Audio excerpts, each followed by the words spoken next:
been trawling the shovelware archives for so long. It feels like there's no escape. Bad game after bad game, I'm starting to lose hope that there's any chance of leaving this place. Wait, what's this?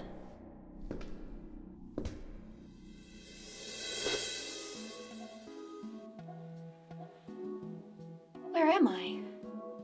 And why do I feel the need to buy clothes? Hey, can you help me? I need to make a video, but my outfit is totally boring. Can you get me some new clothes? But only for the upper half, because when I'm not sitting next to a TV, my legs despawn. Don't look.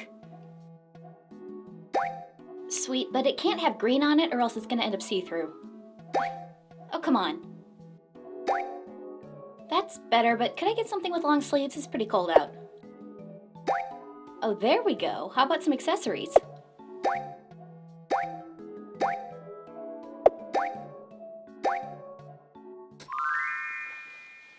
Perfect! Thank you, Cool Shirts! This video has been brought to you by my single favorite provider of fun and trendy fashions, Cool Shirts. These clothes are vivid, they're comfortable, they're bright and lively, and they'll quickly become those clothes that you end up wearing as soon as you wash them, and then you're a little sad that they're languishing in your hamper afterwards. They're so good that you're actually inspired to follow the washing instructions. Or at least I am, which is not common. But just look at this, I wouldn't want to risk that gorgeous embroidery. They have such incredibly high quality materials and craftsmanship that they stand out as exceptionally well made against any other piece of clothing I own, including vintage items. You can get 10% off if you use the link in my description and code LeeSpeaks. Thanks, Cool Shirts! So, in my last video, I went into detail about what I believe is one of the best series of girl-targeted games of all time, Style Savvy. But what about the opposite end of the scale? Why do girly games have such a reputation for being lousy, throwaway garbage? While Nintendo may be one of the most beloved video game companies of all time, they sure licensed a whole ton of stinkers, especially beginning in the DS and Wii era. Boy, it's a good thing that's not a problem anymore, right? But we're not here to talk about the AI garbage landfill that is the Switch eShop nowadays. We're here to talk about girly shovelware games. Girly shovelware games for the DS and Wii. For my rating today, I'm going to be using two separate rubrics. One that grades the game based on how good it is in comparison with video games in general, and one that grades it based on how good of a bad game it is. For our first rubric, we have 6 categories. First is sensory appeal, which involves the visuals, sound, and other sensory aspects of the game. The highest end of the scale would have visuals and sound design that are a remarkable work of art, and the bottom end of the scale would be a total sensory nightmare. It asks, is the game making the best use of its hardware limitations? Does it look well considered, or is it obviously just a lazy asset flip? Does it have a good soundtrack, or does it make you want to gouge your ears out? Other sensory elements like haptics will also be taken into consideration. For example, if the game makes extremely disruptive use of the Wiimote sound and vibration feature, that will negatively affect this score. Next is controls regarding how intuitive and streamlined it is to interact with the game, with the lowest end having control issues that actively render the game unplayable and the highest end being noticeably smooth and satisfying. This category asks, is the button mapping intuitive and memorable? Do you always feel like you're in control of your character? Does the timing on the button presses feel fair, overly lenient, or way too unforgiving? And does it use the most god-awful motion controls you've ever had the displeasure of experiencing?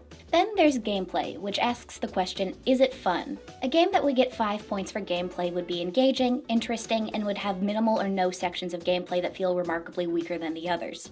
A game that gets 1 point wouldn't just not be enjoyable to play, but is confusingly designed or bafflingly constructed in a way that makes progress impossible without seeking external guides.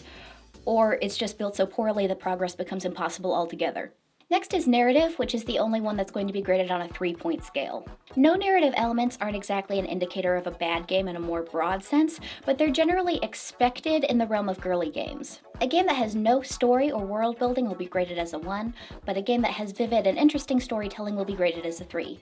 Next is stability, which asks, does the game run as intended?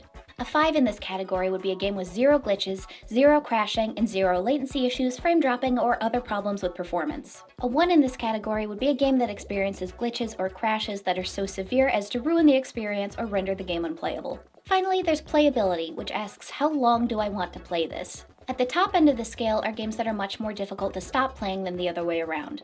This is a game you could play for hundreds of hours with zero regrets and is endlessly replayable if it has an end. A 1 in this category, which I suspect that many of the games today are going to occupy, would be a game that feels like a major sacrifice to play for even an hour. Next, we have our dark side rubric. Of course, what qualities make something so bad that it's good are highly subjective, but I've tried to boil these aspects down into 5 categories that, to me, are consistent indicators of a game being highly enjoyable to experience despite its poor quality. First and most importantly is hilarity. So important in fact that on this rubric it's double weighted. A 5 on the hilarity scale would be a game that's not just hilariously bad, but also regular hilarious. A rare union of exceptionally horrible game design with genuinely good comedy. Whereas a 1 would be a game that's so actively unfunny that you can feel your quality of life get worse the longer you continue to play. Next is crispiness, which is more or less the opposite of the standard rubric's sensory appeal category. In my opinion, when it comes to bad games, games that look and sound awful are automatically more amusing than games that are perfectly mediocre. Therefore, a 5 on the scale features pixels so crunchy that they'll break your teeth into a fine dust, as few polygons as humanly possible, levels of JPEG compression that are considered a federal crime in some jurisdictions, and sound design that you have to assume was created by someone ripping ass into a 1995 Casio keyboard. Next up is effort, which asks, do you feel like the devs wanted this game to turn out good? Sometimes a bad game is just trying to do the best with what little they have, and I think you can usually detect this. A 5 on the effort scale would feel like someone's passion project that just didn't quite get what it needed to turn it into what the creator had in mind. Even if a game is overall very bad, it's evidence of a high-effort project if certain aspects are remarkably more well-considered than others. Scoring rock bottom on the effort scale would be titles that are thoughtlessly cobbled together or are blatantly clones of other, better games. Or worse, a blatant clone of a game that's already bad. Negative bonus points for graphics that are obviously asset flips, huge amounts of the gameplay are segments that are copy-pasted to fill time, or if the entire game takes less than an hour from start to finish. Next category is rage avoidance. Now, not all rage in a gaming context is negative or even unintentional. Sometimes a game wants to frustrate you as motivation to do better in the future.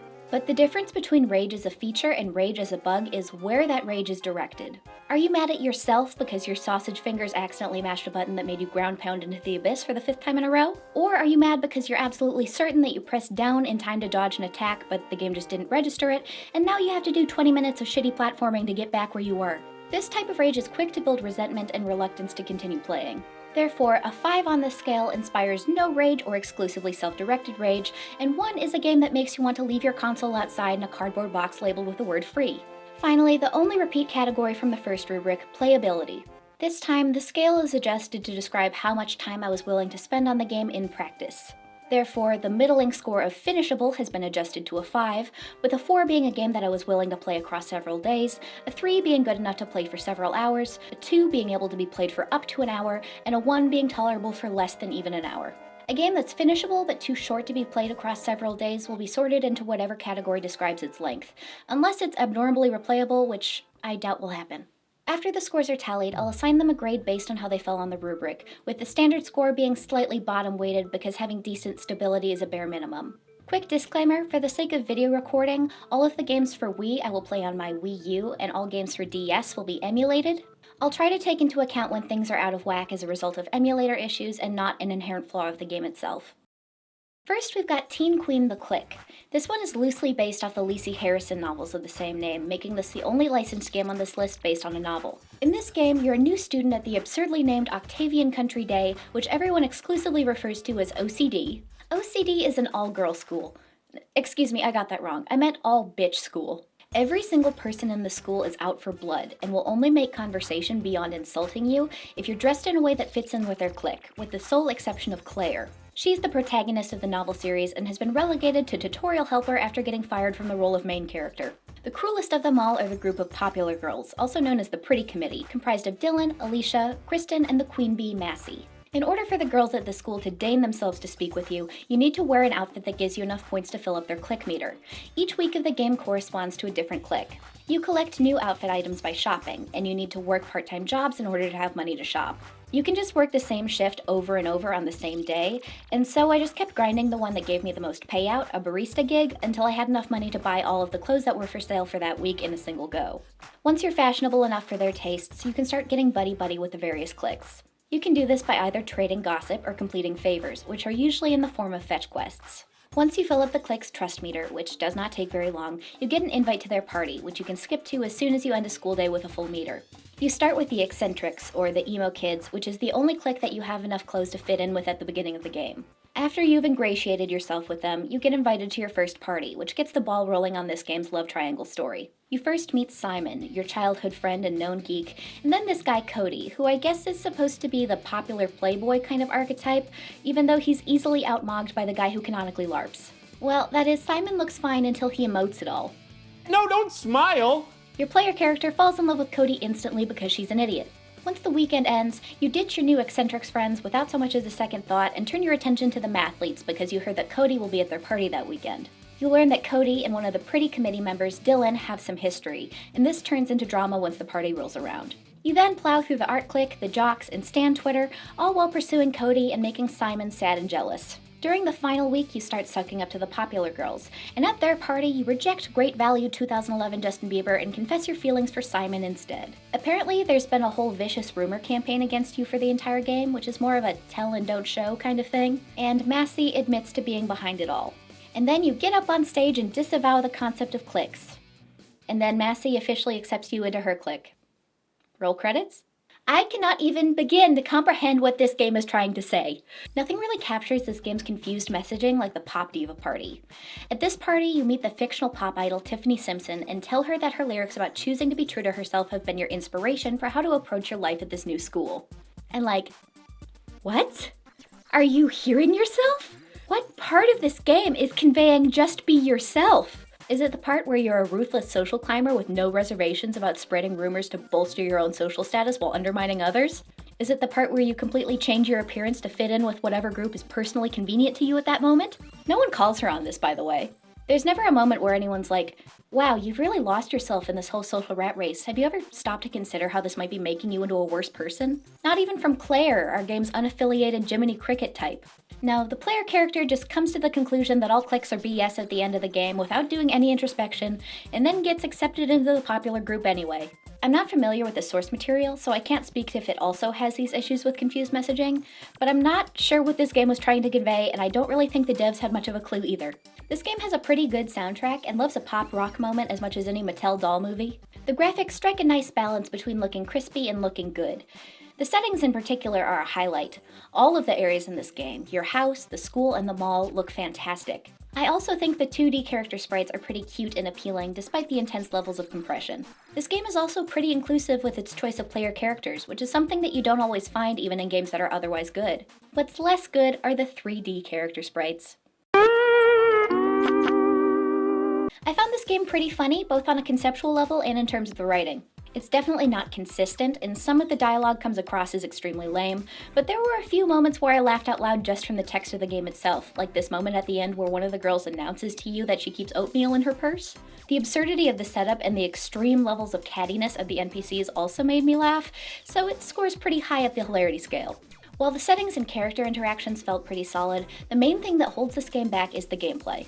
The bulk of this game's runtime is made up of extremely inconsistent minigames, which tend to tick the metronome back and forth between being effortlessly easy and borderline unplayable. There's no reason not to pick the part-time job that nets you the most profit every single time, which starts to feel very repetitive. The classroom minigames are even more pointless.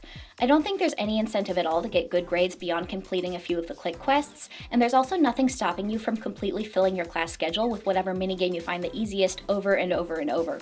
The dress-up is gamified in a way that discourages you from making outfit combinations that you would actually want to wear, or at least you would if the clothing items were more interesting in the first place. Also, I don't think this game should be allowed within 1,000 meters of its target audience. Don't get me wrong, I did have a good laugh at the way the characters in this game behave, but woof, this is not healthy messaging for middle school girls. Like, change your appearance to make others like you better. Gossip is your most valuable social currency. Suck up to people in order to get them to like you. This game is ludicrously toxic and does not subvert or condemn that nearly enough to offset that. Not just that, but the whole every girl in this game is an evil shrew unless you go out of your way to fit in with them thing they've got going on is pretty misogynist. The true target audience here is not like other girls. For our standard game rating, I give this one a 3 for sensory appeal. It's both good and bad in equal measure to the point where it evens itself out. Then there's another 3 for controls. The way you navigate around the world is a little clunky and some of the minigame mechanics are total nonsense. I'm giving it a 2 for gameplay for being mostly comprised of fetch quests and bad minigames, a 3 for narrative because I think the screwed up little society they got going on here is pretty interesting, a 5 for stability, and a 3 for playability because I was able and willing to finish the game. For the bad game rubric, I'm giving it a 4 for hilarity for being funny but not consistently so, a 4 for crispiness mostly on the virtue of those busted 3D models, a 4 for effort, a 4 for rage avoidance mostly on account of the worst of the minigames, and a 3 for playability due to taking only about 3.5 hours to finish and being a completely linear story with no replay value. That's a score of 16, or a D, on the standard rating, and a 23 on the bad game rating, giving us a so bad it's good score of B. Not bad as far as bad games go, but I'm not necessarily urging anybody to go out and give this one a try. Great news, everybody! As of the year 2010, you can enjoy the hit reality TV show that inflicted an innumerable amount of eating disorders on its teenage viewers on the Nintendo Wii. This is America's Next Top Model for Wii, and guys, maybe I shouldn't spoil it, but I think this might be the best bad game I've played in my entire life. This game is completely divorced from the TV show, save for the fact that they both involve a modeling competition. So when I say the words America's Next Top Model, what is the first name that comes to mind? Unless you're completely unfamiliar with the show, that name is probably Tyra Banks. She was the face of the show, the driving force. There would quite literally be no ANTM without Tyra. But ANTM for Wii says nuh-uh to that and includes 0 figures from the actual TV show. No Miss J, no Nigel, no whoever else judged in the later seasons I never watched, and no Tyra. Instead, we've got this woman who has an actual name but I refer to as Ponytail Ellen. So your character rolls up to the mansion and you're guided through the tutorial by various NPCs who directly acknowledge that they exist in a game world. Fine, just don't get in my way. Here comes Katie now. Go talk to her. She has the star over her head. If you find the voice of the main character familiar, I can win this, I just know it. You're hearing Lonnie Manila, best known for roles like Nancy Drew from the Point and Click games and Rouge the Bat from Sonic the Hedgehog. All of the voices for this game are actually pretty great. The models are bringing precisely the energy that they need to. Whatever. If we become friends, will you do your makeup and hair just like me? I'm super pretty. I'm also kind of impressed with this house layout. You don't really use that much of it in practice, but it's quite a large space, and every room is enterable and accounted for. What I find less impressive is the collision detection with the characters. These girls' hitboxes are way huge, and this can become kind of a problem. So I first played this game along with several others on a New Year's Eve live stream, and I think I'll just roll the clip of how disastrously this collision issue can interact with the layout of the house. Excuse me, Hannah, you are in my fucking way. Oh no! Oh no! That's where I just soft locked myself between these two women. Please, Hannah, I am begging you. I am begging you. Please free me. Hannah, free me. This is the worst thing that's ever happened to me. We ain't going anywhere, ladies. We are stuck here. We are going to die here. I specifically am going to die here. Please walk off the stairs just enough for me to leave. Please. Oh my god, I escaped. I really thought that was about to be the end of it. I thought it was over for me. Technically speaking, even if I wasn't able to escape, that wouldn't have been a game-ending issue because you can save whenever you want, and when you reload a save, you appear in front of the house. But still, 2 very slim women ought to be able to pass each other on the stairs, methinks. The judging for this competition boils down to 6 factors. Your outfit, which has to adhere to a weekly theme, your hair and makeup, your level of physical fitness, your runway skills, your on-camera modeling skills, and your relationship with the other girls on the show. While you can play a villain, and it's quite amusing to do so, that will negatively affect your scores at the end of the week. The outfit is the first aspect you're introduced to.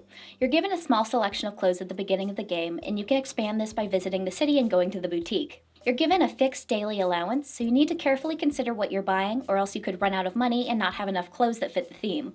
You can see how well the individual items correspond to the theme by looking at the star ranking below their price tag.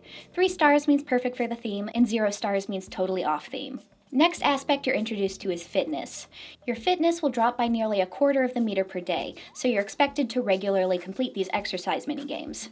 They're boring and slightly too long, but they are serviceable and less jank than the average motion control minigame. Related to the fitness meter is the hunger meter. The majority of food items will incur a fitness penalty for eating them, because would this really be America's Next Top Model if they weren't teaching young girls to have an adversarial relationship with food? However, I wasn't able to spend too long being upset about this because they hit me with this bonkers interaction immediately after. One more thing, miss. Yes? Some of our food isn't really healthy. Not healthy? Why would you tell me that? That goes past the lips and on the hips, girl. Gotta watch packing on those LBs. Isn't this a conflict of interest for you? Maybe, but I was told to tell you that. Please come again to Chomps, where the meat is usually real. The dialogue in this game is actually bananas. A lot of this dialogue isn't just cringe funny, but like actual well-written comedy funny. Oh, I'm so depressed. I wish my face could express emotions. My face feels like a Picasso, for real. I heard that in order to win, we have to bring the magic ring to the big volcano in the south. What a load of trash. And earlier when I said that all the characters seem to be aware that they exist in a game, I was not joking or exaggerating even slightly. One of the other models told me her dialogue was badly written.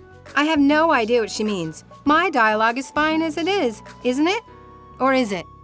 How come you never have that star thing over your head? What makes you so special? They even throw in a little nod to the voice actress's iconic Nancy Drew role. What's this now? A murder mystery adventure? Anyway, to improve your hunger meter, you can either grab a snack from the fridge at the house or go to the restaurant in the city for a more filling meal. Every single one of the restaurant food items incurs a fitness penalty, so despite the fact that the tutorial implies that you won't be able to subsist on just snacks alone, you both can and should in order to optimize your gameplay. To fill the hunger meter without reducing your fitness, you just select fruit over and over, and then your player character eats it by placing it directly into her stomach. Delicious. Next, you're introduced to the catwalk. This is a little motion control rhythm game where you move the controller or nunchuck in the direction indicated by the arrow. It's basically fine. It can feel a little unresponsive at times, but it's not to the point of feeling unfair. At the start of the second week, the final judge arrives, and this unlocks the hair and makeup mechanics. Unfortunately, this isn't a freestyle customization option, which I probably would have preferred. Instead, you're expected to follow a checklist, and if you check off every box, you get maximum points for hair and makeup that week. And boy, she really messed me all the way up. I stepped out of that salon looking like a McDonald's advertisement, but I got max points, so I'm loving it, I guess. The makeup application gameplay is a lot worse. You can seem to have covered 100% of the surface area of her face, but then the little check mark that lets you know you fulfilled a requirement won't appear. I especially have this issue with the eyeliner because no matter how hard I try, I can never get it right on the first pass. You're also supposed to wash off your makeup at the end of the day or else you'll incur an appearance penalty, which I find extremely annoying. This is the feature of the game that feels most like a total waste of time. Also starting in the second week are the photo challenges, hosted by an NPC whose primary personality trait is that he's a pervert. Realism, I guess? This photography minigame involves you first holding the controller still to match the pose with the one indicated on your reticle, and then you have to zoom in and take the picture to match the outline. It's fine, I guess, but this one plays a whole lot better with your hand stabilized on a flat surface, because, whew, my hands are too shaky for this. Did I mention that this game has combat mechanics? Of course it does. Why wouldn't it? So if you get woken up in the morning by a contestant whose relationship status is at hate, you'll start throwing hands. Unfortunately, this is easily the worst minigame in this entire game. The motion controls are ridiculously unresponsive, and I get my ass kicked every single time. I haven't identified any negative penalty for losing one of these fights, but it's still kind of humiliating. I do appreciate the audacity of including this, even if it is poorly executed. However, I did try to avoid having rock-bottom relationships with any of the contestants just due to how janky this feature is. I wasn't able to finish this game due to time constraints and the fact that it's quite long, but I absolutely would have and probably will once this video is finished. Even though the weekly competition loop is pretty repetitive, they add in a new story element every week to keep things fresh, like having to deal with paparazzi, having an allergic reaction to the new makeup products, or having to help out the shop owner with getting her items delivered. You resolve this storyline by asking a guy named William, who you've heard owns a van, for help delivering the items. It turns out that he doesn't own a van, but his identical brother William does. When you ask if William and William are twins, he responds, "I think so." Bananas! By the way I described this game, I imagine that some people are like, This game doesn't sound that bad. Why is it included on this list? But even though there are a lot of aspects of this game that I enjoy and find extremely amusing, this is not anywhere close to unironically good. It's rife with strange interactions between the environments and the character models, like this fountain passing through this woman's hair or this model getting stuck inside Ponytail Ellen. The city location is gigantic, there's no fast travel, and your movement speed is slow even when you're running. The best of the minigames are mid, and the worst of them are unplayable. There's pretty severe frame dropping anytime you're doing something with a lot of moving elements on screen. There's several moments where the character's dialogue doesn't match what's written on the screen. With no TV in here, how am I supposed to play video games? And there's even a moment where they accidentally leave in some out-of-character dialogue. Wake up! Wake up! Going back to 872? I don't want to go to school, Mommy. However, there is a lot of good to balance out the bad. The dialogue and voice acting are often extremely amusing and often entirely on purpose. It feels like there's a lot of heart put into the writing. When you max out your relationship with one of the contestants, you can ask them to share some gossip, which are often these hilarious fourth wall breaking tidbits that I played before. The soundtrack is genuinely above average. I assumed it was just stock music at first, but no, I think it's bespoke. If this game got an extra injection of money and skilled talent during development, I think it could have turned out unironically excellent. Alright, let's get on to the ratings. A&TM for Wii gets 3s across the board for the standard rating. The visuals are competent and the music is great, but it doesn't quite reach the point of looking good. The controls are another 3 because of how slowly a player character moves and how frustrating certain minigames are. It's another 3 for gameplay because every week is fundamentally the same and there are a lot of them. 3 for narrative, 3 for stability because visual errors are both noticeable and plentiful, and yet another 3 for playability. It fares far better on the bad game rating with a coveted 5 for hilarity. I played this game across 5 separate days and was literally on the floor howling with laughter at least once per play session, sometimes intentionally and sometimes not. 4 for crispiness because while the character models can look pretty busted, it doesn't really look that bad all around. 5 for effort. I am so convinced that some of the people working on this game really wanted it to be good and were bringing their A game, even if that may not have been consistent across the board. 4 for rage avoidance, getting dinged a point because I'm sad I was never able to win any fights. And finally, a 5 for playability because I absolutely would have finished this game if I had had time, and it even has some replay value. I'd love to see how playing as a villain affects the character interactions. You can even do stuff like ignore your boyfriend and watch your relationship with him fall apart. That brings us to an 18 on the standard rubric for a C, and a stellar 28 for an A on the so bad it's good rating. If you're gonna go out of your way to play any game on this list, make it this one. Y'all remember Squinkies? These guys were little squishy miniatures that came in Gashapon capsules. I think they were really trendy at some point, but that either must have missed my region or have been slightly after my time. So what kind of game can you make when the licensed source material is just a bunch of little random figures with no unified storyline? Well, Activision's answer to that was, apparently, a bad one. Right off the bat, you get introduced to, or more like smacked across the face with, this game's most glaring issue, which is that the sound design is an absolute war crime. Squishy, squishy, splashy fun. A tiny, tiny surprise for everyone. Squinkies, get Squinkies! A tiny world, each and every one. You can collect them all for Squinkies fun. It's one of those things that's extremely funny at first, but then the humor sharply wears off after about 5 minutes. Every line in this game is narrated by an extremely abrasive and extremely compressed adult playing a child voice. Hi! My Squinkies friends have gotten lost outside and are hiding in their bubbles. Which inflicts 1 point of psychic damage per second spent listening. First, you can choose your character. White blonde princess, different white blonde princess, white ginger princess. This is a truly innovative degree of lack of inclusivity. It's really next level when the majority of the white player base feels excluded too. The gameplay of Squinkies for DS is as follows. You go through one of these doors into one of 4 maps and walk over to one of the Squinky orbs and play a minigame to collect them. If you beat the minigame fast enough, you get a coin that lets you use a gacha to get an extra Squinky. What? That's not enough for you? You wanted more than that? Then you shouldn't have gotten Squinkies for DS, sucker! There's only 6 minigames, and while they're all playable, the repetition and lack of variety gets extremely dull. And I suspect that this would not hold the attention of a young kid for very long unless they're crazy about Squinkies or an obsessive completionist. Unlocking the Squinkies is more or less equivalent to getting a digital sticker. There's no virtual pet aspect, which I really think could have done a lot for this game's gameplay and playability score. In fact, there's no interacting with your Squinkies, period. After you get them, you can just view them in a book. Wow.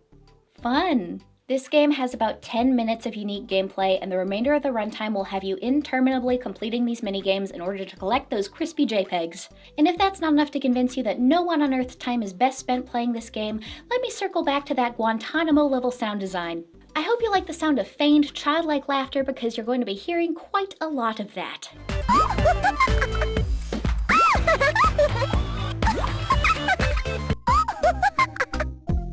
If anything, I think they should have pushed this even harder. Why ever stop? Why not have the player character constantly cackling in a way that becomes more crazed and maniacal the longer that you play?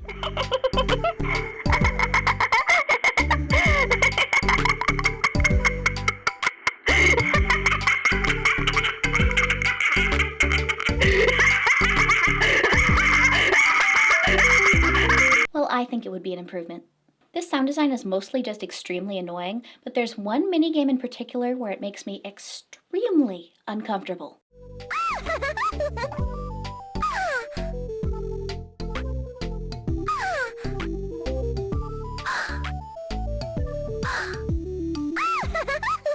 I need her to be enjoying this less. There is no world wherein a bubble shooter game should be eliciting this much, pleasure. There's only like 5 total music tracks, and they're all perfectly serviceable. It's just this totally bonkers narration choice that plunges this game's sound design straight to hell. This game is awful, there's no reason to play it whatsoever, so let's just knock out the rating real quick.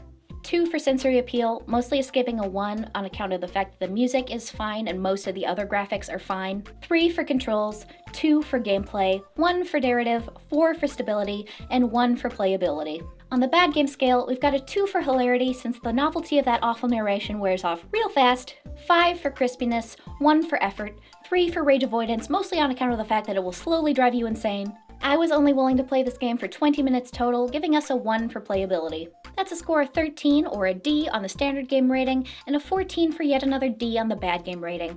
A whopping failure all around. Girl time! Everything you need for a hip happening life.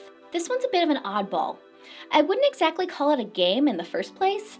It's more of a utility, specifically a journal and planner.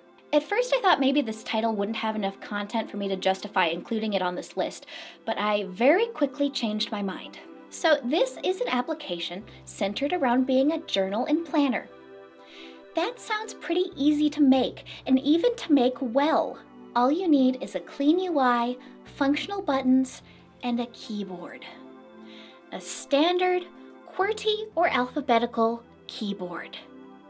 So tell me, why did Girl Time choose to make their keyboard a numpad? A goddamn numpad? At my big age, I was not expecting to pull up a DS game released when I was squarely in the target audience and think to myself, oh my god, I'm too young for this. I have never had to use a numpad keyboard in my life. The first cell phone I ever had a built-in keyboard. I did eventually figure it out, but there was a very real moment where I was like, oh my god, am I too dumb to use this name entry form?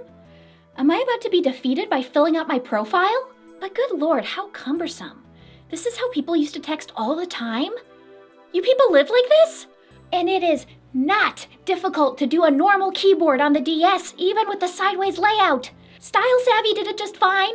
I don't know what kind of sadistic freak was behind this decision, but I truly applaud you because you managed to make this extremely simple, difficult to mess up application into something that's borderline unusable with a single, incomprehensible decision. In a piece of software where the primary utility is typing, there is no excuse to not have a normal keyboard. Okay. What else is there to do here? Once you finish filling out your profile, complete with creepy, unsatisfying character creator, you can add your friend's data into this game, either by local connection or by manually entering it. And since it was already a task and a half to make my own profile, I'm not doing that. The next tab is Timetable, which is basically meant to hold your school schedule, but since I no longer go to school, I had to fill in my daily tasks by hand. Next is Diary, which is a password-protected feature, and I have to say, when I was a kid, I probably would have used this. Or rather, I would have used a functional version of the same concept because the numpad keyboard makes this entire thing completely useless. This paragraph should not have taken me 10 minutes to type! Next tab is Biorhythm, which states a predicted forecast for your emotional, physical, and mental health. And if these aren't completely randomly generated, then I don't know what's influencing this, because let me tell you, my emotional well-being is not on an upward trend at this current point in time. Next is a horoscope in the form of a bar chart, which I have to assume is also randomly generated based on the birthday you entered when you filled out your profile. And not so much as a Barnum statement to go along with it. What a half-assed horoscope. You unlock new features by playing through the ones you have access to, and each feature is tied to one of the 4 elements. I started out with the water element, which was determined by a personality quiz, which gave me access to this cube puzzle game, which I didn't hate, but is both not adequately explained before you begin, and is also excessively finicky to interact with. I also got this t-shirt designer. Wow, looks bad. Thanks. Like, I don't hate a lot of this. The factual articles and kids magazine equivalent personality quizzes? Fine, I probably would have enjoyed reading and doing that stuff as a tween. The quizzes don't involve typing, which helps a lot. The minigames? Serviceable, no real complaints there. What I take more issue with are the fairly alarming levels of woo-woo bullshit that are sprinkled throughout, such as crystal healing and the suggestion that telepathy and telekinesis are real, buildable skills. This game is also rife with grammatical errors and strange word choices, hallmarks of a translation that was not sufficiently edited before the game was put to market. It's truly amazing how much the keyboard represented a single point of failure and they managed to mess it up. If the keyboard was perfectly normal, I would have maybe 30 seconds worth of things to say about this game. Girl Time was developed by Rocket Science Games, a German developer known for nothing in particular that existed for 2 years and then collapsed. If their corporate decision-making skills were anything like the kind of skills involved in choosing to use a numpad keyboard, I can understand why the studio went under. This game gets a sensory appeal score of 2 for being worse than mid, a control score of 1 for the stupid keyboard, a gameplay score of 2, which is actually pretty impressive since this isn't actually a game, a narrative score of 1, stability 5, and playability 1. For the bad game score, we've got a hilarity index of 1 because sending me into an existential crisis about being unable to enter my name is not the same as making me laugh. A crispiness score of 3 because while it is ugly, it's mostly just painfully generic. A rage avoidance score of 2 for managing to be one of the few titles to ever make me rage at the act of typing. And a playability score of 2, mostly because typing takes so ridiculously long that I ended up playing this game past the hour mark. That's a 13 for a D on the standard score and an abysmal 9 for an F on the so bad it's good score. You would be better off journaling on a loose piece of bark. Alright, time for Dream Salon for the Wii. Well, the name entry screen looks pretty nice, I suppose. Time to type in... Huh? What? Let me just... What's happening here? What the hell? Click and drag? Why are weird keyboards becoming a theme? At least this one's only for the name entry screen. Great news, everyone! You've just graduated from beauty school and... Who is that? Who is that? That's not me. Why is she looking at me like that? Nobody told me that this game came bundled with the imprisoned ghost of a Victorian child. The gameplay loop of Dream Salon is simple. You choose a model, get her made up according to a theme, take photos of her, and repeat. I had an extremely hard time with the controls at first because they're just completely unintuitive. In my personal opinion, there is exactly one button that makes sense to open up one of these customization option menus.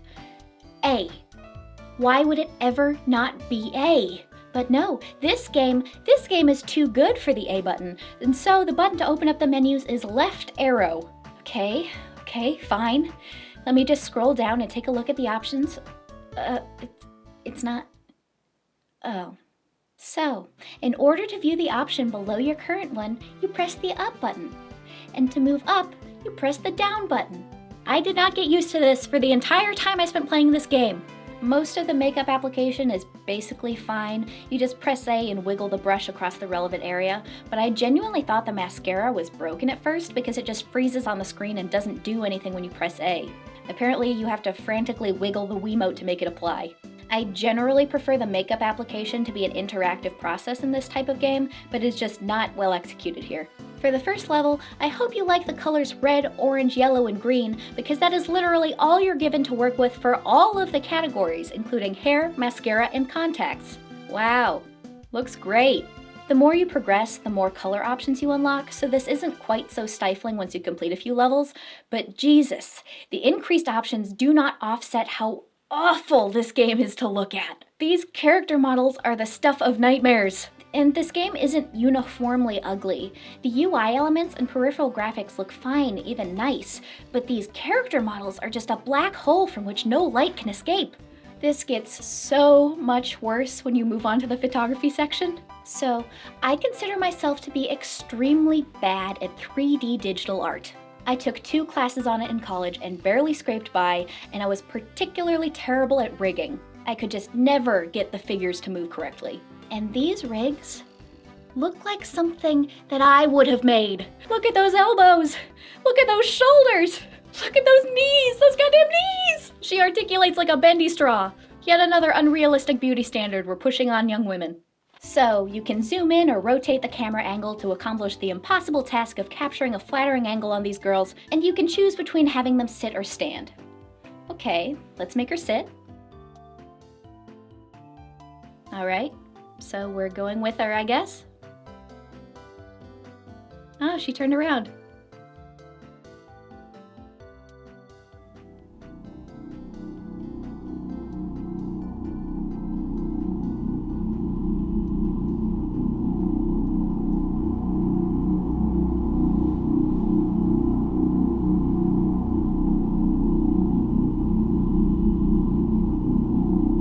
Wow, that entire walk animation only took 25 seconds, and she only went the wrong direction and had to turn around twice.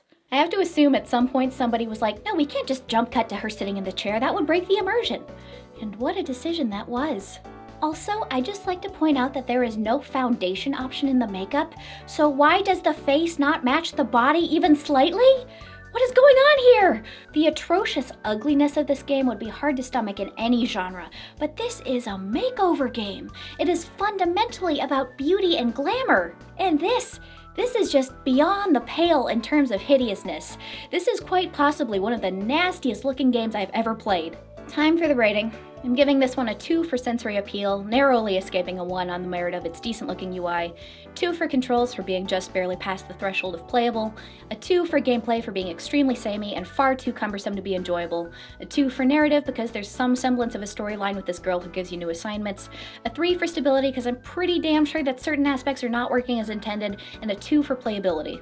For the next rubric, I'm giving it a 3 for hilarity because those pipe cleaner bodies are pretty damn amusing, 5 for crispiness for obvious reasons, 2 for effort, 4 for rage avoidance, and my final playtime clocked in at precisely 1 hour, giving this one yet another 2 for playability. That's a 14 or D on the standard score and a 19 or C on the bad game score. There are some laughs to be had with this game, but not a ton of them.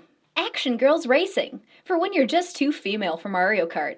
If this title screen is anything to go by, we're in for a good time. So the first time I loaded up this game and got to the profile select menu, I was like, huh? Is there something wrong with my TV volume? Is it supposed to be dead silent here? But then, oh no, it's working fine. No worries, in the next screen you get treated to some crispy butt rock. So bad racing games tend to fare a little bit worse than some other genres. It's generally not a super difficult task to make a passable dress-up game, but to make a passable racing game requires some skill, and to make a good racing game requires a lot of skill. Skill that our friends at Data Design simply did not have access to. Alright, so let's do the easiest easy mode there is. Nice character designs. So right off the bat, there's a lot wrong with this. It looks terrible, it plays terrible, the motion controls are an affront to God, and your engine sounds like one continuous fart. But in my opinion, this game's real difficulty hurdle is your susceptibility to motion sickness. The camera is impressively nauseating.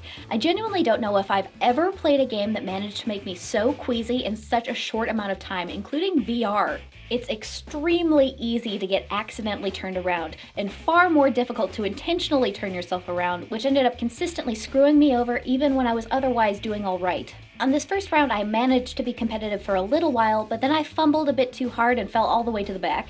On the second try, I stayed so far behind the pack for the entire time that I nearly got lapped. And on the third try, I was actually doing pretty good.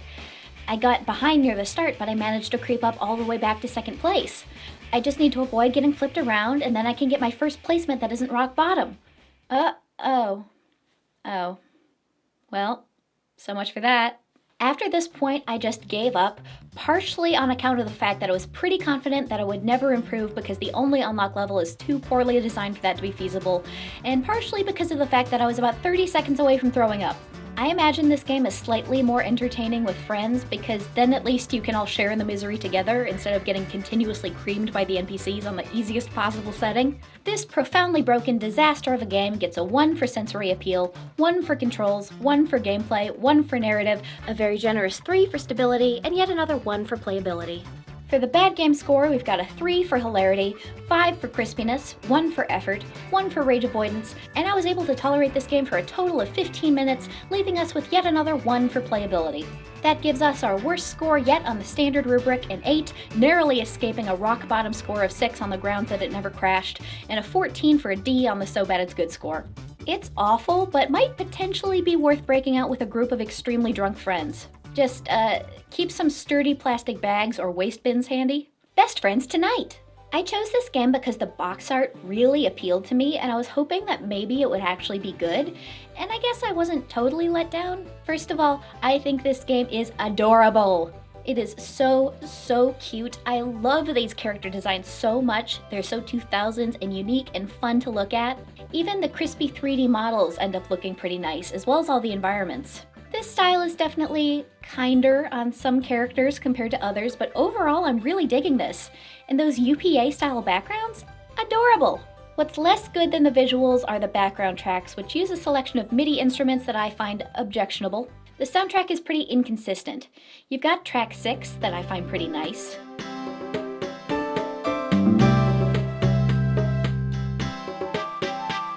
And then you've got track 9, which is not.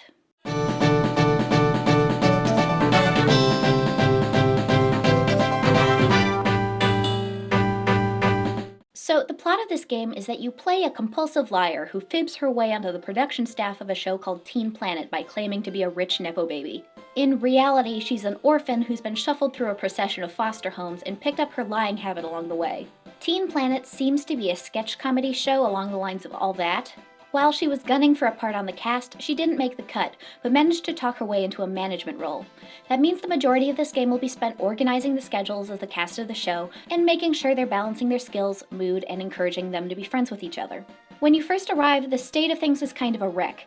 They're at risk of getting cancelled, the old cast members hate each other, the old cast members hate the new cast members, and things turn sour among the new guys in a hurry too. It's your job to keep everybody happy and friendly or else the show will fall apart. Through this, you follow the cast through a series of interconnecting storylines, which are pretty decent if not particularly memorable. At the end of each day, you get paid and get to see Teen Planet's ranking in comparison with other shows, which are all punny takes on actual show titles, including Fake Jackson VP, Family Boy, and Desperate Old Moms. The main thing that holds this game back is the fact that it's just barely even a game. The management sim is very simple, not very challenging, and not very satisfying to interact with. Besides the character interactions, this entire game is just running back and forth through these production studio areas, clicking on the signs to do a task that will pass the time and boost the skill level of the people you're grouped with, and then the story will pass once you've done that a certain amount of times. I was pretty compelled to continue seeing the story, but the gameplay did not assist with that in the slightest. I think I would have put a couple more hours into this game, except that when I came back to it, I was on autopilot and erased my save data by accident. Yeah, can't blame them for this one. Don't game while sleepy, kids. I think the weakness of the gameplay pushes this game just below the threshold from mid to bad. I might not love games that boil down to being just a series of minigames, but so long as the minigames are well executed, I think I might have preferred that to what we got. The gameplay is just too boring to make seeing the entire story worthwhile. I think there's only a few things that would have needed to change to make this game above average. Throw in a few extra modes of gameplay and some compelling mini-games, streamline the management system and introduce fast travel, and swap out some of those MIDI instruments with better sounding ones to start. I think it also would have been nice to get to see the show that you've made at the end of the week. It would have been awesome to have fully animated cutscenes, but I would have accepted the usual sprite and dialogue box thing too. Just seems like a missed opportunity. I'm giving this one a 4 for sensory appeal because I genuinely think it looks great, 3 for controls because I really could have used a fast travel option, 2 for gameplay, a 3 for narrative. I'm kind of sad that I lost so much progress because I would have liked to see more of it even if I wasn't interested in totally finishing it. 5 for stability, and finally 2 for playability. For hilarity, I'm giving it a 3 because some of its character interactions are funny, but this game isn't really funny in a way that bad games often are. A 4 for crispiness, albeit expertly wielded crispiness, a 3 for effort, mostly due to its lackluster gameplay, a 5 for rage avoidance, and a 3 for playability. I didn't actually play this game for much longer than an hour, but I would have if I had paid more attention to what I was doing. That brings us to a middling 19 for a C on the standard rubric, and a score of 21 for a B on the bad games rubric. I did it, Mom! As you may be able to tell from the title, the English localization of this game was released exclusively in the UK. I almost feel a little bad throwing it on this list because, without a doubt, this is a game for babies. Like, the target audience hits the moment a kid's hands are large enough to effectively wield a Nintendo DS. But there are a few factors here that made me want to include it anyways. First of all, this game has the unique aspect of being one of the few games for girls with an equivalent release for boys. Because you can't just have a generic, non-gendered baby game. How else are the children supposed to learn their gender roles? How will the boys know that they're supposed to like car, and girls know that they're supposed to like princess? So the very first thing you're greeted to upon opening up this game is an instruction to hand it off to a parent to record some messages of affirmation. Eat shit and die. No matter what the actual content of this game is, that is an automatic +3 to hilarity. And maybe right now you're like, Lee, is this hilarity score mostly based on how easily you can get this game to say swear words? And my answer to that is, perhaps. The menu that you're greeted to at the beginning of the game represents the entire game selection. You've got your typical baby game fare, counting, matching, coloring, Simon Says, spot the difference, and a simple puzzle. There's also a bento box creator, a blank drawing pad, a very simple dress-up, and a whack-a-mole type game where you feed seeds to hamsters. It's a good thing that this game doesn't put any emphasis on reading skills, because if the first screen is anything to go by, this game did not get a second pass at the translation by a native English speaker before being put to market. The specific minigames don't really sound interesting in either a positive or negative way, and that's because they're not. I'm disowning you. But the second aspect of this game that I thought made it worthwhile to include on this list is the incredible sound design.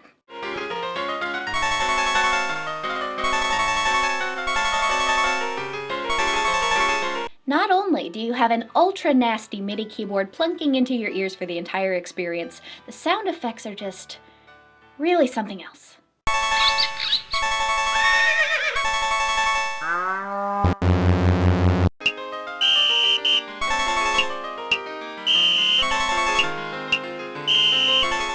Just atrocious. This game's hilarity is almost entirely audio-based. Is this really how you're choosing to spend your life? If you were playing it with the volume off, you might not even catch on that anything is out of the ordinary. And it's very cute, I'm not knocking the art direction at all, but man, I just cannot comprehend the logic behind using these extremely harsh sound effects and that particular synth keyboard that sounds like a piano was crossbred with a trash compactor. Despite the graphics themselves looking cute, the coding associated with the animations does introduce a bit of jankiness. I'm kind of surprised that this game was localized at all because it's very Japanese in a way that might be confusing to a young British audience.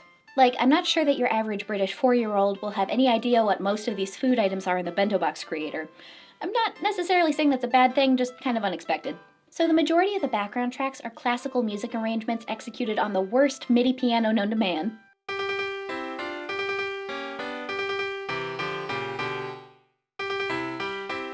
And I was particularly offended by the track in the counting minigame.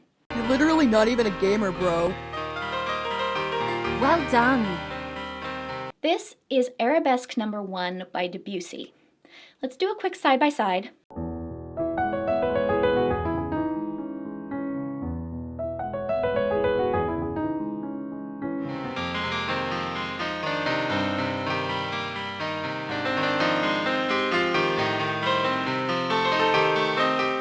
This is one of my favorite pieces by one of my absolute favorite composers, and I had truly no idea it was possible to make such a beautiful composition sound like such dog shit. I had to play some Untitled Goose Game after this to get the taste out of my mouth. Obviously, I'm not going to judge the quality of this game based on the same kind of standards that I would apply to a game made for 7 and up. My metric for a game that represents a high standard of quality for this demographic would be something like Jumpstart Preschool. A preschool game that I consider good would be highly interactive, reward the player for trying new things, and feature varied and engaging modes of gameplay. It should teach comprehension and reasoning skills through its gameplay, it should be visually appealing with lots of things to look at, and it should be challenging enough to not be effortless without being so challenging as to alienate its target audience. By that standard, I give it a 3 for sensory appeal for being nice to look at but awful to listen to, a 4 for controls, a 2 for gameplay due to the fact that the games are very simple and there aren't enough of them, 1 for narrative, 5 for stability, and 2 for playability. For the bad game rating, we've got a 4 for hilarity, mostly on the virtue of that voice recording feature. This game is exactly as funny as you are, and I think I'm hilarious. Then there's 4 for crispiness. I'm kind of hovering between giving it a 1 or 2 for effort, and I think I'll give it a 2 because at least the graphics artist is showing up. It gets dinged a point to a 4 for rage avoidance on account of it being so damn hard to listen to, and while I usually give the bad game playability score based on how long that I was willing to keep playing it, I'm gonna bump this one up to a 2 because I think a little kid would be able to tolerate this one for longer than I would. That's a score of 17 on the standard rubric and an 18 on the bad rubric, leaving this game with double C's as its final grade. Next up is Imagine Fashion Party for the Wii. Imagine is a bizarre little series of games. There were a lot of them, and they are quite the mixed bag. A general rule of thumb is if an Imagine game was made in Japan and localized under the Imagine umbrella, it's probably pretty good. But if an Imagine game was made by Western devs specifically to be published under the Imagine franchise, it's probably ass. This one is part of the latter. Now, just based on first impressions, this one doesn't actually look too bad. They've got a nifty Frutiger Metro thing going on in the cutscenes, and the environments look pretty nice. Curiously, this one has its free play mode as the first option, so let's check that out first. I once again had some major trouble getting used to the controls. This game makes the questionable decision of having ZR, or the nunchuck trigger, as the button to confirm most of your choices, which is a bit difficult to remember, but I did at least get used to it eventually. My impression of this game according to its free play mode is that it's fine. It's not profoundly broken by any means, and there's some competence involved in the 3D modeling, but the overall visual impression is not stellar. Everything just looks a little bit wonky. Also, the wheel menu at the top corner of the screen is a great example for how not to use color theory when designing a game UI. It's all done in browns and reds, exactly like the background, and considering that it's the most important menu on the screen, it really ought to pop a little more. Probably the worst visual problem that I consistently noticed is that there's some overlap issues with the top and bottom layers, which I would be more forgiving of if this game wasn't entirely about the clothes. Once again, when I was playing the free play mode, I was getting worried that I might not have enough to gripe about to justify including this game on this list. But no worries, the free play mode is not where the bulk of the issues lie. Despite it being the first thing that you can select on the home screen, the choices in the free play mode are a bit limited before you complete the game's story mode, presented in the form of a fashion design competition that is totally not Project Runway, featuring judges that are totally not Tim and Heidi. So you play as this teenager, Jane, in competition with a handful of other fashion designers. The plot is barely there, but it has the usual competition reality show dynamic of certain contestants being villains and some others being kind and supportive. You get a different theme each week. The first one is Asian Realm, by which they mean Chinese. Cultural appropriation. More like I cultural appropriate. Just kidding, it looks like shit. You have to do a few of these trial runs before you can participate in the actual show itself, and I very quickly learned about the quality discrepancy between the various game modes. The fashion design feature is passable, like in the free play mode. It does introduce these slightly strange motion control based QuickTime events, which are a bit odd but nothing unusable. Disappointingly, there's basically zero freedom at all in regards to what you're able to choose during these competition modes. You're expected to select single specific outfit items, specific colors, and even specific buttons and decorative trim.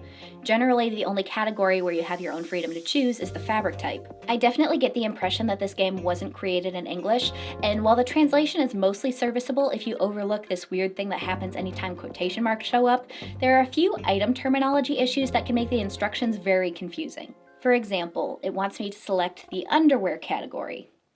Problem: there is no underwear category. So what they actually mean is hosiery, as in socks and stockings. And this happens once again when the game requests that you select moccasins, by which they probably meant loafers. This wouldn't be such an issue if the items and categories were more clearly labeled, but since they aren't, there's going to end up being a bit of guesswork on your end. The runway section is also passable, albeit boring.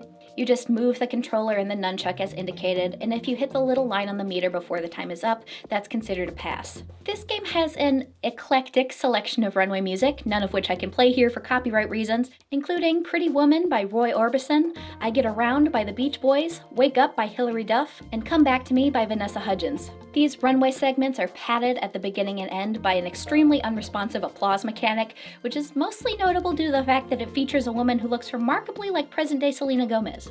The section that really ruins the experience for me is hair and makeup, which, for some reason, despite its perfectly fine, unremarkable execution in the free play mode, is turned into an absolute gauntlet of garbage motion controls in the story mode. Including, but not limited to, a hair dye mechanic where you need to hold the controller upside down and do a frantic J-O motion until her hair finally changes color, or makeup application where you have to very carefully fill in the lines in the character model that does not remain still as you do so and will waste your time by shaking her head in frustration every time you mess up, or this goddamn mascara where I think you're supposed to hold the controller sideways and repeatedly tilt it as if to mimic the act of applying mascara, except that it's not actually able to reliably register this motion, and so I just mostly end up shaking it around until it eventually does something. All of this against a running clock, by the way, what fun! I played 3 rounds of story mode before getting tired of this. The fashion design gameplay is definitely not well done enough to compel you to continue playing on its own merit, and the awful hair and makeup makes it distinctly not worth it to continue seeing the meager storyline. For the standard rubric, I'm giving it a 3 for sensory appeal for being perfectly mid, a 2 for controls, a 3 for gameplay, 2 for narrative, 4 for stability, and 2 for playability. On the bad game scale, I'm giving it a 2 for hilarity. I'm afraid this game just isn't that funny, intentionally or otherwise. Then there's a 3 for crispiness, 3 for effort, 2 for rage avoidance because of the horrible hair and makeup. I played this game for 1 hour and 40 minutes, giving us yet another 2 for playability, bringing us to a 16 or D for the standard score, and a 14 for yet another D on the so bad it's good score. It's not great by any measure, but definitely not as bad as the Imagine series can get. The final game on our roster today is Bratz for Real for the DS. So, Bratz has released a lot of games across lots of various systems over the years, and most of them aren't great, but I've heard Bratz for Real is the worst of them all, so let's evaluate that claim. Unlike most of their other titles, which are based on the Toyland canon and the TV show, this one is based on the 2007 Bratz the movie, which happens to be one of my absolute favorite bad movies of all time. A quick rundown of that movie is that the Bratz start high school together but end up growing apart due to the rigid structure of cliques, enforced by the queen bee Meredith. They reunite and stick it to the man by refusing to limit themselves to the enforced social structure, and there's like a birthday party and talent show and stuff. Meredith is easily the best character. She's like Sharpay Evans with the unhinged factor set to max. Anyway, let's get on to the game. Pause. Who is this? Who on earth is this? Love it or hate it, Bratz look a certain way. A single, extremely easily identifiable way, both in 3D and 2D. And whatever this is not Bratz. And if the argument is to differentiate the look of this game from the non-movie Bratz games, then why? No one's going to look at this and think Bratz. Well, at least you can say this title screen is well crafted.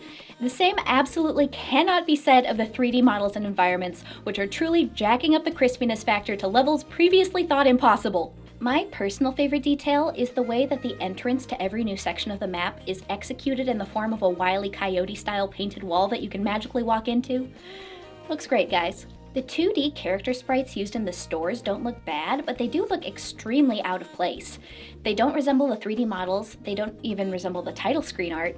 They look like they were made by someone who wasn't informed what game they were working on, or that they're from like a non-bespoke acid pack or something. So like, Bratz as a franchise generally uses pretty good music, even their Flash games did. So what's the music like in Bratz for Real?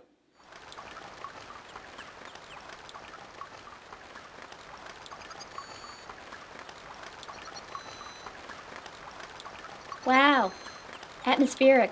The music they do use isn't too bad, even occasionally good, but a huge majority of this game is played at awkward silence. Many of the areas don't even have an ambient track or sound effects. The loft, totally silent. Certain areas of the school, silent, even though other areas have music. I have no idea if this was intentional, an emulator issue, or a bug. This game loosely follows the plot of the movie, including interspersing movie clips with just the fewest pixels possible. This game's limitations ran up hard against the settings used in the movie. The school and mall areas are pretty much fine, but the girls live together in the secret building in the woods despite them showing a clip of the 4 girls living in separate houses. They also didn't make additional sets for the movie's most iconic scenes, which is a bummer. I'll get back to that later. So let's get on to the gameplay. Folks, this game is the fucking worst. It's abysmal! Let's get into it. So in order to make progress in this game, you have to buddy up with the members of various cliques in order to tear down the rigidly enforced barriers between them. And to do this, you have to complete fetch quests for the students standing around the school. Sounds not too bad, right? How could you mess that up?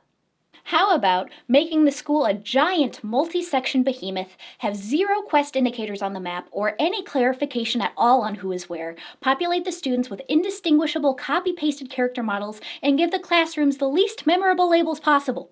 So, for example, you'll run into a quest where you need to visit the music room. Okay, the music room.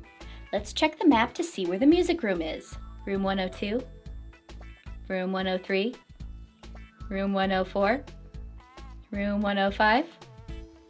They don't even attempt to clarify which room is what. There's not even like a sign on the door outside. And most of these quests, it's like, hey, I need somebody to help me out with one of my projects.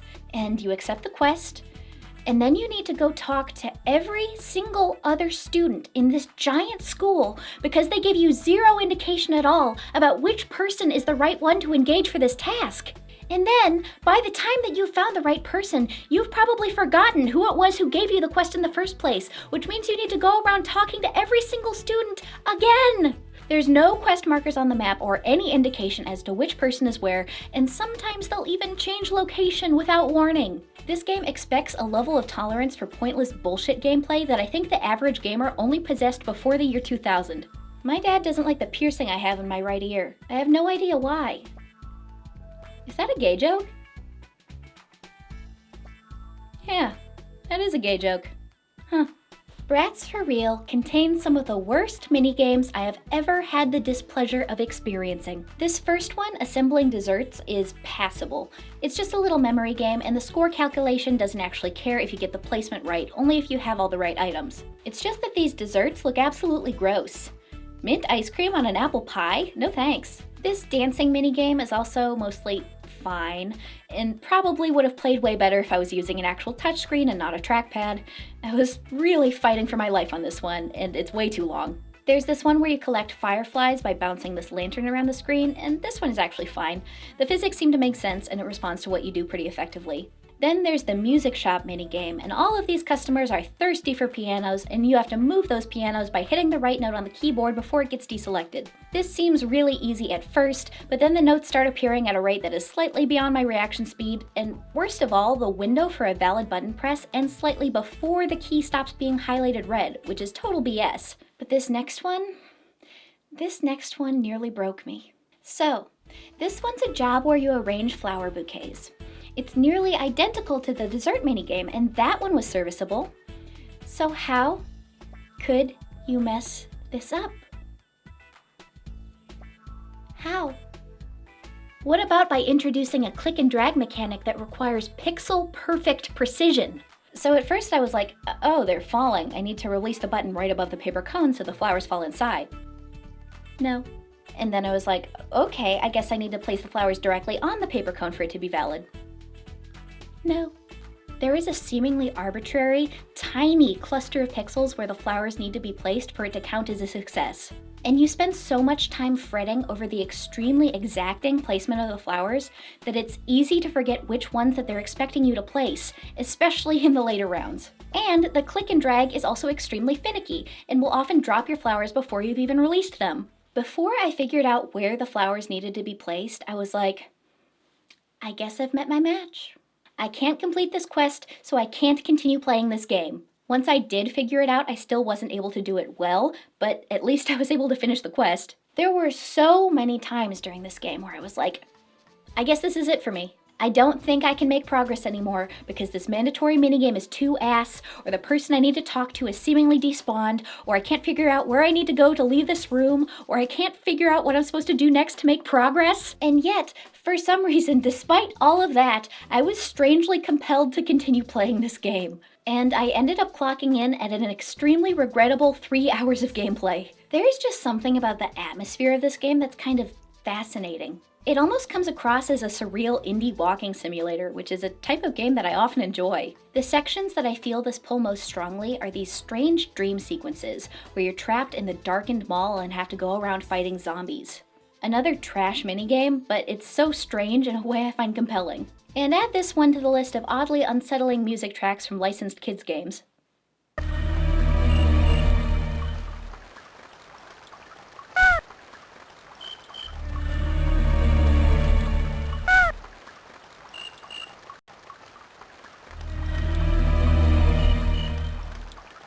This track from the PC version of the game is even more interesting.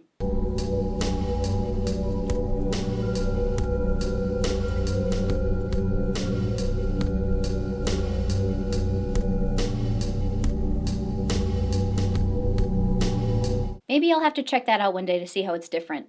Anyway, interesting vibes on its own is not enough to make a game fun to play, and I felt just plain angry by how much time I spent on this by the time I finally rage quit. So much of this runtime is unnaturally inflated by you walking slowly across the map, or having a vague talk to someone objective without so much as a hint of where to look, or telling you that you need to buy an item without telling you where you need to go to look for it. I'm not sure I've ever seen a game that needs some kind of fast travel as direly as this one, and no, of course they would never add fast travel. That would require this game being made by people who aren't actively hostile to their player base. Okay, let's move on. Early on in the game you get to adopt a pet. This doesn't correspond to anything that actually happened in the movie, they just threw in a virtual pet for the hell of it, and then it follows you around everywhere you go for the rest of the game. And that's fine, but actually keeping this pet happy proves to be a bit of a task. First, I couldn't figure out how to get the love meter up. I tried giving it things, making it do tricks, and entering it in competitions, and my cat still hates me like nothing else. It turns out that you have to give them enough items to max out one of their stats, and then when you keep giving them that item, it'll start raising the love meter instead of the happiness or hunger meter. And then later on, the activity meter dropped to bare minimum, and I still don't know how you get that one up, but later on when I came back to this, it was raised up into the green again. I don't get it. The best features in this game are probably the outfit, hair, and makeup customization. And that's not to say these elements are well executed, because they certainly aren't. But what they are is extremely funny. Okay, maybe I do like this game after all. The outfit creator is more or less what you would expect, an Animal Crossing style custom design tool, and this works basically fine. I wish it had an undo button, but it's not too bad. Using the exact same tool with the hair is pretty funny, but hey, you could probably achieve some pretty interesting results if you actually put some effort in. But the best one of them all is the makeup tool, which amazingly also uses this exact same MS Paint adjacent design tool. It's not impossible to get a decent looking outcome. The crispiness of the overworld can hide a lot of sins. But it's quite difficult to not make a mess of it. But the absolute best thing of all is that this particular makeup tool is executed the exact same way as the way you draw on the Mii's faces while they're asleep in Tomodachi Life. As in, what you draw completely overrides the existing facial features.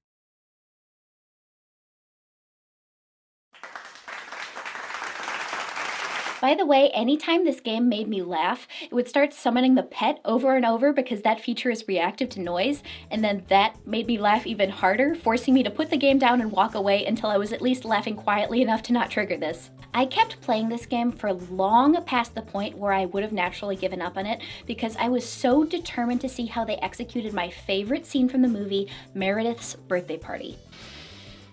This scene has everything. You've got Meredith entering the party riding on an elephant set to the song Rockstar by Prima J. You've got Jade doing an impromptu outfit makeover to yassify their clown outfits. Woof, Chloe, you really got the short end of the stick. You've got Meredith doing a full-on musical number singing about how great she is. Then she attempts a character assassination on Yasmin, which backfires. And then she ends up covered in cake and pushed into the pool by the elephant.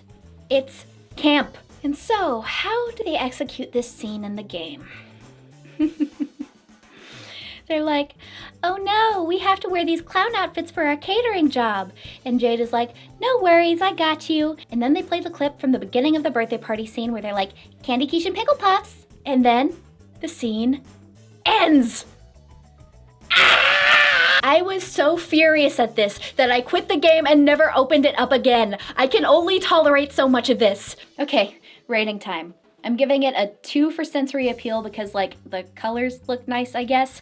A 2 for controls for how slowly your player moves and how easy it is to leave an area by accident. Gameplay gets a 1, the hardest one I've ever bestowed. Call me a Yelp reviewer because I'd give it 0 stars if I could. Narrative's a 3 on account of it being based on a movie I already like. Stability is a 3 because there's a lot of points where I couldn't tell if it was glitching or just poorly constructed. And the playability is yet another emphatic 1. I hated like 95% of the time I spent playing this. For the bad game scale, I'm giving it a 4 for hilarity, which is really being carried by those bonkers design tools. A 5 for crispiness, it is straight up breaking the crispiness scale. A 2 for effort because of how much of this game is inflated with stupid bullshit and things that seem to have undergone minimum or 0 quality control. A 2 for rage avoidance, and begrudgingly, because it scammed me out of 3 hours of my life, I have to give this one a 3 for playability. That brings us to a grade of 12 for an F on the standard rubric and a 20 for a B on the so bad it's good rubric, giving us the biggest score discrepancy we've seen yet. Oddly enough, I can't completely not recommend this game, even though I had such an awful time playing it. It's kind of worth a try just based on the hilarity of the outfit, hair, and makeup customization alone. It's mostly just very, very bad, but just barely manages to creep into the so bad it's good territory. And this is where I need to cut myself off. The selection of terrible, low-quality girly games is truly immense, and I probably could have made this video 10 hours if I had wanted to. But I didn't, and that's why I only reviewed 10 games. Not only are there a ton of other bad girly games for the Wii and DS, there's tons across other systems too. If you liked this video and would like to see this type of review again, leave me a comment and let me know. As always, the best way to support me is by subscribing to my Patreon. If you'd like to watch me play some of these Wii games, among others, for the first time ever, you can subscribe at any tier to access my backlog of exclusive videos. At other tiers, you can get your name in the credits, a shout out at the end of these videos, and more. Thank you so much to Khan, Fishcatch, Grizzly, Ms. Goat, Nicole Manassian, and Ren. Okay,